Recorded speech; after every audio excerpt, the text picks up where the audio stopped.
Hello and welcome back to West Brom Fan TV. Now, arguably the biggest game of our season and Coventry season so far. A massive playoff six-pointer at the Coventry Building Society Arena. Probably a draw, hopefully a draw. It's our away record. We just need to survive this game. Still got 3 tough games to go after this one, so this don't decide nothing necessarily. It would be a huge push forward. Finally break that away day curse of just being terrible will be fantastic. I've said in my preview that it'll be a 2-2 draw. I'm sticking with that. A lot of respect for Coventry. I don't like them at all. My mates support them, and if we lose, they're going to do my head in. This is also the closest away game for me. It's literally 4 miles down the road. It's quite a big one, really. On a usual day, I don't mind Cov. They're a good team, good fans. Obviously today, though, it's a bit different because the pressure of me mates being on my back. Dad, what are you thinking? I'll be very surprised if there's a lot of goals in this game. I think it's going to be 2-2. Sorry, but I think Cov might just have the edge on us at this moment. We'll see what happens. Come on, Albion. I'm going to do it again, I'm afraid. Oh, absolutely. Here we go again. Up the Albion. At the pub, John and Michael. Score predictions? 2-1, City. Oh, 3-1. 3-1. Well, I hope you're wrong, but I guess we'll see what happens on the pitch, won't we? That's it, yeah. Down to 22.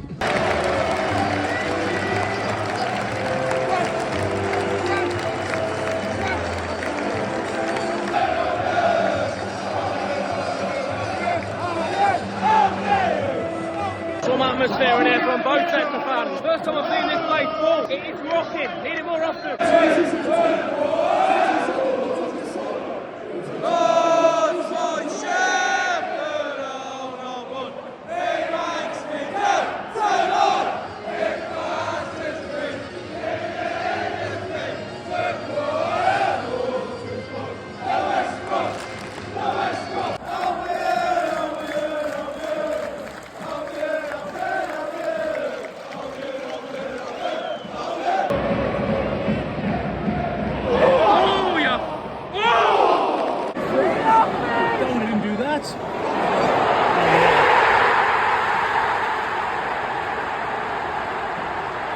That didn't last long, did it? Composure's the word that Cov have been playing so far. Just way more comfortable on the ball. Sucker punch.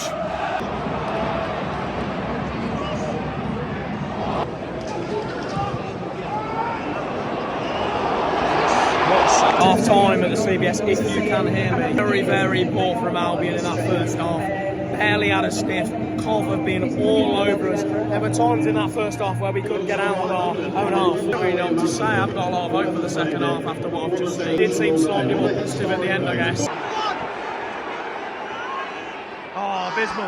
I can't believe what I've just bloody seen. John Swift get the ball away in our box. What is going on? That is shocking, shocking. And it gets back to work. Callum's goal, second yellow. Shocking. Genuinely, one of the worst performances we've had all season. We've had some shockers. What the?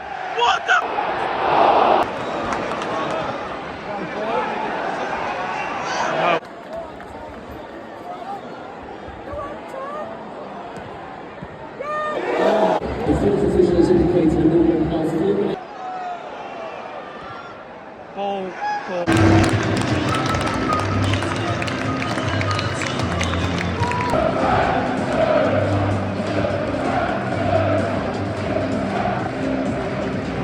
Right, time at the Coventry Building Society Arena, back in the car now. Luckily for once, only 4 miles away from home. Coventry City 2, West Bromwich Albion 0. Let's get started on Coventry, because that's the thing I want gone the quickest. Played really well, can see why they are in the position they are, got some great players. I thought Redoni looked quality. When he played for Huddersfield, I thought he was pretty bang average in pants, but boy, he's came on since he's playing for Cov. Haji Wright, what a player. To be fair, the lot of them played well, to be fair. Sheaf as well, I mean, they're the standout ones for me, for Cov. Thoroughly deserved it, even though I am going to start picking at certain things.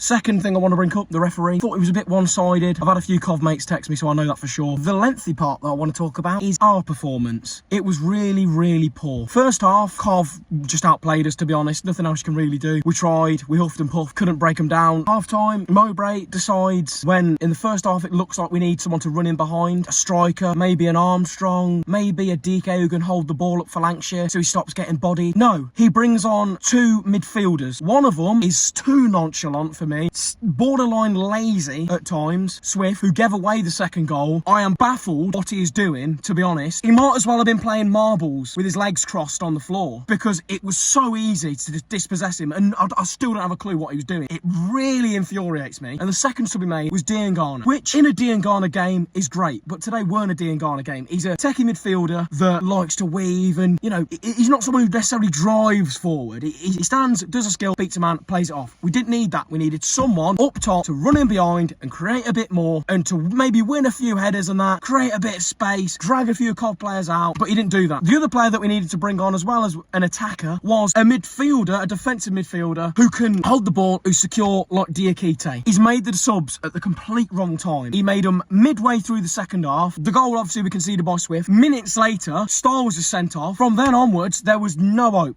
To be fair, from 2-0, there was no hope. It was really, really poor. And when we started playing well was when we had them attacking players on the pitch, and we were actually throwing bodies forward, and we actually looked relatively dangerous. And it was really easy. It was made too easy at 10 men, and my head's gone, to be honest, completely gone with the decisions and the performance today. I think some of them could have ran around a lot more than they did. Some of them need to take a look at themselves in the build up to Derby, because that was not good enough at all. It was borderline embarrassing. It could have been about 4-0. Genuinely, if that game finished 4-0, I would not be surprised. If Cov took a few more shots instead of trying to walk it in, could have easily been 4-0. Anyways, I'm going to bring on the wise man. That's it. They played like they're on the beach. They're just nothing to grab the fans. Wish this is a big game for us. Now, they knew it. What the hell's Tony telling them? Because they don't have the same inspiration as we did with Carlos Corberan. I think the difference is with Corberan, we were playing really defensive because he didn't trust them to take a risk. And now they are taking risks, and it's all going to pot. But I mean, I tell you what, George criticised Diangana, but no, I didn't criticise him. Right. I just said the substitution was wrong. But okay, I don't think Diangana played bad. One thing about him, I stayed till the end, and it was horrible. I thought, I'm going to sit and take the flak off the Cov fans, because we're close, and I'll take the flak off them, because